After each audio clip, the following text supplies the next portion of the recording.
something that you are not natural. Oh yes. Andonge igama lenkosi. Uma ngabe bazalwane uthiwa we are going to become people of the spirit.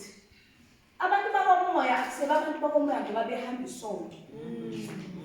Futhi nokwamukela uJesu is not enough ukuthi kusenze abantu bakomoya. It is a pathway. Esibekwa ukuthi ungayihamba ngalendlela you can become. Uma kuthiwa we are people of the spirit, it means ukuthi we have become people who have been enabled to engage the realm of the spirit. And within the realm of the spirit, we have collided with the God of the realm. That is what the priesthood should be about. The priesthood, it is not about us.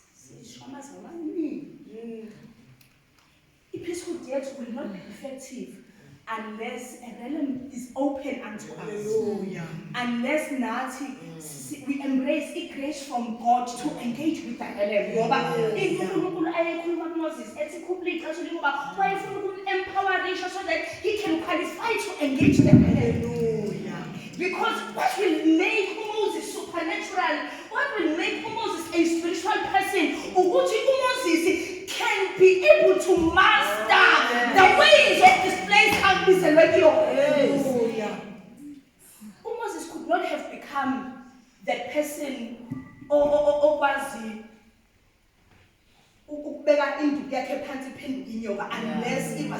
it was the result yomsebenzi owenzeke in him engaging.